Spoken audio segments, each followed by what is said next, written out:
Hello, everyone, and welcome to today's session. Today, we are going to discuss the importance of adopting a zero trust strategy, and specifically zero trust for users. But before we dive in, I wanted to let you all know that we are recording this session, and we will send the recording to everyone who is registered, as well as have it on demand. I'll share more about that at the end of the session. I'm Joni Moore, Product Marketing for Security at Ivanti, and I'm joined by Chris Gettle, our Senior Director of Product Management. So why are we focusing on users in this webinar? According to Gartner, companies spend $120 billion on enterprise security, yet breaches continue. And in the first half of 2021, we have all seen ransomware attacks in the headlines. We've seen Colonial Pipeline and many other organizations be affected. Across the world, hackers are exploiting security weaknesses. 85% of breaches involved happen because of a human element, somebody like you or me, and 61% involved credentials being stolen. In addition, what we're finding is that the move to the work from home culture has given a rise to phishing attacks. It's crazy. 97% of the users aren't able to recognize a sophisticated phishing attack. And 95% of all attacks targeting enterprise networks are caused by spear phishing. Now, the cybersecurity threat has become so luminous that President Biden in May issued an executive order that requires the adoption of a zero trust approach for the US government and its suppliers. This executive order really represents a massive change. So, that is why we're focusing on zero trust for users. And at this point, I'm going to hand it over to Chris Gettle, who's going to talk a little bit more about zero trust. All right. So talking about the executive order that came out of the White House, this shift towards giving kind of a clear direction forward is good.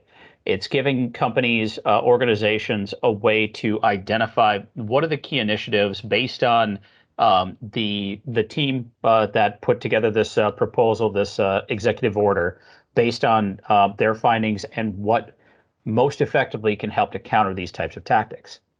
Now, zero trust is a little bit of a nebulous term nowadays.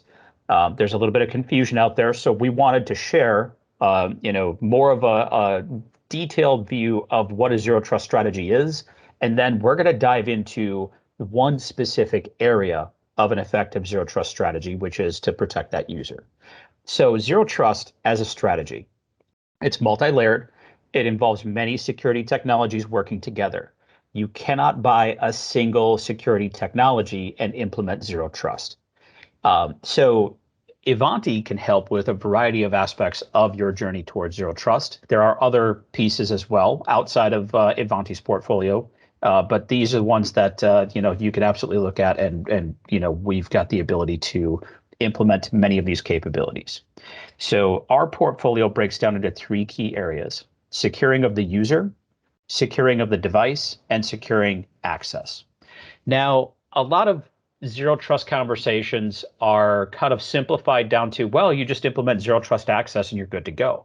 But there are multiple layers of other technologies that are needed to make that access request successfully be interpreted, verify that it's good or bad, and be able to be either denied or approved, and then to continuously assess that. And those are, a lot of those technologies are where we can help to better protect the user and secure the devices that they're connecting from. So we're going to come back to securing the user in just a moment, but around securing the device, you want to have a good endpoint management solution within your environment. You want to shift towards a risk-based vulnerability management and patch management program. And what I mean by this is just using vendor severity or basic security analysis like CVSS score isn't enough to deal with today's challenges. In fact, if you look at June 2021's Patch Tuesday release from Microsoft, they resolved 6 zero-day vulnerabilities. Only one of those was specifically classified by Microsoft as critical. The other 5 that were resolved were only rated as important. Out of those, 3 of those vulnerabilities that were actively being exploited before Microsoft had pushed out a patch to resolve them. 3 of those had a CVSS score of a 5.2 or a 5.4. So this is a pretty serious blind spot in most organizations' prioritization. They don't know which vulnerabilities are actually putting them at more risk. So that's a key area that there's a big need to shift in the market. Mobile threat defense is another critical gap in a lot of organizations. There's a lot of organizations that are still trying to adopt mobile threat defense. This is not only for device hygiene, making sure that your mobile devices that are connecting to your infrastructure or accessing your data are not jailbroken, that they've got good security configuration, that they haven't been compromised in some way, but also blending together anti-phishing capabilities, which we'll talk about again when we start to talk about protection of that user. The mobile platforms that our users are using, 91% of attacks on the mobile devices were specifically around phishing attempts and attempts to capture a user's credential. The attackers know that that credential is a gateway into most organizations, as we've seen. Now, there's other traditional security controls like application control and privilege management that client and server systems can absolutely use effectively to mitigate a significant amount of threats against those. Beyond these controls, there's obviously the need for things like EDR and threat protection on the client devices as well that all need to be working together to secure that device. Securing of access, whether it's traditional technologies like VPN and NAC, or shifting towards zero trust access technologies or other secure access technologies that are focused on reducing the scope of what users get access to when a request is granted, and also keeping better visibility all throughout the session that valid or the user is still valid and the request that they've requested is still in use. At any point, if something questionable were to come up, the zero trust mentality around this is that you're constantly reassessing that access request. And if anything suspicious were to occur, you're disconnecting it quickly and effectively and reporting that back so visibility can be brought to a potential risk. So now let's shift into that securing of the user. We're going to talk about a few key specific capabilities today. A lot of this comes down to that user's identity and the data that is transacting, and especially on the mobile device. Passwordless authentication. Many organizations have implemented SSO.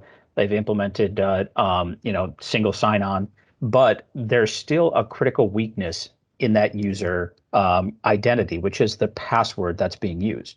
And in a lot of cases, that can be, there's ways to, dance around or dial back to legacy authentication modes, and then that credential comes into play again and can be used very easily to masquerade as that user and get into our environments. So passwordless authentication helps to eliminate one of the weakest forms of authentication, that password in this case, and replace it with stronger identification mechanisms. Device as a token, biometrics, other capabilities where the attacker has a much harder time impersonating or getting a hold of that user's identity. Anti-phishing, absolutely also targeted at trying to stop that ability for the attacker to get at the user and get them to expose their credential, give up that credential. Secure productivity apps. These are things like your email, access to docs that you might be using through work as well, and making sure that access to those emails, the data that's being transacted, is secure and effectively being managed so that you're not exposing it to risk. If for any reason that device looks like it is presenting a risk, you want to be able to cut off access to those different productivity apps to make sure that that data is not exposed. And all of this can be done with an effective MDM solution. All right, so let's talk a little bit about zero trust for users, getting a level deeper into this. So our users are definitely a critical weakness that's being targeted regularly. 81% of breaches involve weak, default, or stolen passwords. Whether it's flying them off the dark web or compromising a user to have them give up their credential right now, a lot of the attacks that are being executed on the mobile platform are really trying to get that credential. Once they've got that credential, then they're going to pivot and try to get access to our environments and be able to go and target systems and data within our organization. A lot of times, authentication systems are not very user-friendly. So this is a barrier to adoption. 62% of respondents reported that extreme user irritation with password lockouts has been just a long-term frustration for users within our environments. This came from a Verizon survey around their mobile security index. Replacing that more traditional password with something that's a much better user experience can actually not only help to secure our environments better, but help to reduce support costs within our organization and make our users' experience a better one overall. Password-based authentication often is just very lacking. A single factor using a user's credential lacks any form of device, app, network, or threat context. And that level of context does not work in a zero trust strategy. We've got to bring more of that context into place. So we need to apply the right technologies around that user authentication and provide better, stronger authentication mechanisms to be able to ensure the security of that user's identity.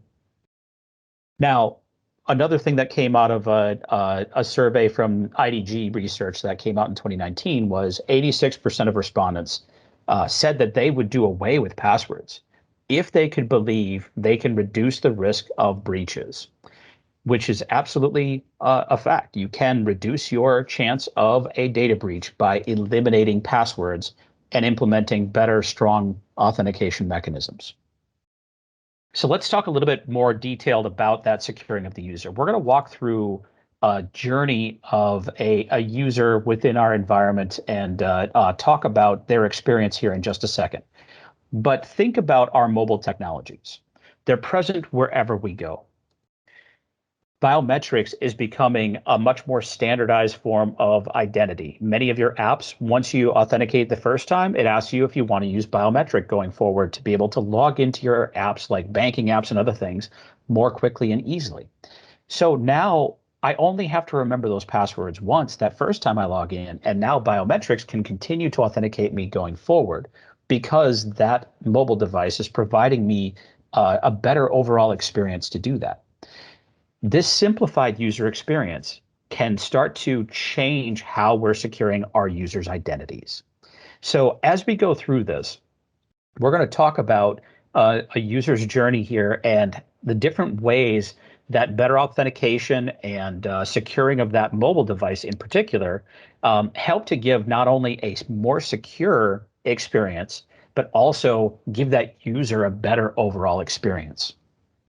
All right, so Alice receives a new tablet at 10:30 a.m. She turns it on, enters her account information, and the device is automatically provisioned with business apps and settings.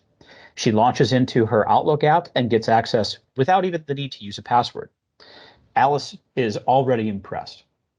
In this case, we utilized automated deployment capabilities of the MDM solution. We minimized user interaction required to get up and enrolled.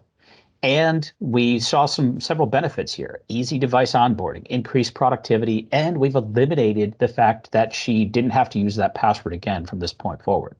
So this is a combination of Ivanti's manage and secure solutions working together to give a better secure and overall better experience to that user. Later on in the day, Alice wants to submit a travel expense for a customer visit that she made the previous day. She launches the already provisioned Concur app and is given access, again, without the need to use a password. So here, she had a frictionless authentication experience, zero trust security at work. The benefits of this, that zero sign-on provided a password-free user authentication and prevented any unauthorized access for that user. The secure solution is what we were seeing in play in that scenario. By 1 o'clock in the afternoon, while working in Salesforce, Alice discovered a new app, Pulsar. This is an app that can allow offline access to Salesforce data. Now, she attempts to connect Pulsar with Salesforce and is immediately denied and receives a custom notification to contact IT. And with IT's help, they will evaluate and see if this Pulsar application is something that the organization wants to allow to be implemented and used to access Salesforce data in an offline mode. In this case, prevention of unauthorized applications that could have allowed access to cloud data in an offline state from a device that would have caused potential data exposure down the road was prevented. We stopped the data leak to authorize the unauthorized application. We maintained privacy compliance. Standards like GDPR are very strict on where data goes throughout that journey, and that data is always being protected. This Pulsar app needs to be evaluated to ensure that it meets those GDPR standards before it should be allowed to run in the environment. It also provided intuitive remediation for the user. They were given clear instructions on exactly what was going on and a next step. All right, 4 p.m. comes around. After a full day of good meetings, Alice is back at her home office. She decides to update Salesforce on her personal desktop. She is asked to scan a QR code using her secured phone. After a quick biometric authentication, she gets secure access to Salesforce on her personal desktop, again, without using a password. We've now expanded our experience off of just the mobile devices and into her client-side device as well. And again, eliminated that password. Passwordless access to unmanaged devices, protection of data on personal desktops. We basically gained the benefit of no unauthorized access was allowed there. It authenticated her because she had the QR code and could scan it from her mobile device to authenticate. So somebody would have had to have her mobile device to authenticate that request. Secure access to the business data from any device can now be enabled and done so in a secure fashion that requires a stronger form of authentication than a password that can be given up and used independent of that user's authorization. All right, 6 p.m. Alice is now getting some some well-deserved downtime at the end of the day. She wants to download an app to entertain herself while hanging out at home. In this case, though, she unfortunately downloaded a fake version of Angry Birds from the App Store. She quickly got a threat notification with instructions to delete the malicious app, while business apps data and connections from the device were suspended, making sure that we kept security of the applications and data that were accessible from that device while it is at risk. So Alice is relieved and goes on her way to find the right version of Angry Birds once she got that cleaned up, and all access to those applications once the offending application was properly cleaned up was granted once again. So this always-on mobile threat defense, automatic activation of threat defenses in a scenario where that came up, closed-loop compliance and remediation, all of this together gave real-time protection from a mobile threat and with minimal user impact. So that's just a little bit of an idea of how these technologies worked together to provide that integrated user experience. So we saw 3 core pieces of our mobile device management capabilities at work here. Our UEM capabilities. So the core capabilities along with our secure productivity apps working together. If something were detected, it was quickly able to cut off access to our secure productivity apps and reduce risk to data within that environment. All of the intelligence to do that came from our mobile threat defense. This layer of security was able to quickly identify security issues. It's also able to defend against phishing attempts that might be coming through a variety of different methods on a mobile device as well. And multiple times in there, we saw our zero sign-on technology at work to provide strong authentication and a very robust user experience that eliminated passwords and the pain that comes with having to remember those passwords, giving Alice a very impressive user experience overall. All right, so going through, let's talk about a few key takeaways as we talked about the effective zero trust strategy. So Joni, you want to wrap up for us? Sure. Thanks, Chris. Well, one of the things that I'm most excited about is not having passwords. Nobody in my household, and I certainly never can remember them. So that is fantastic. as you said, as we go through this, that zero trust is not one product. And, it really encompasses securing the user, which we talked about a lot today. And in other webinars coming forward, we're going to talk about securing the device, which you went through a little bit, and then secure access. So one of the things that you really, hit on, and I hope everybody takes away today, is that users really are one of the biggest, weakest links when it comes to data breaches. So with our, zero sign-on technology combined with a mobile-centric zero trust approach, right? It eliminates the passwords, it reduces data breaches from stolen credentials, along with, helping an organization really adopt mobile cloud technologies and then, streamline. And this word frictionless, me, Chris, I can never say that word. It's really like about being simple. We saw in Lisa's, day, how easy it was for her to access things and then go back to her day-to-day life. So that is fantastic. And I hope everybody will think about this moving forward and start to embrace a zero trust strategy. We also have a new page that we hope you'll bookmark, and that's Ivanti.com/ZT for zero trust. Pretty easy. And we'll be sending out these slides and we'll have this on demand. And we really thank you for spending your time with us today. Have a good one. Bye.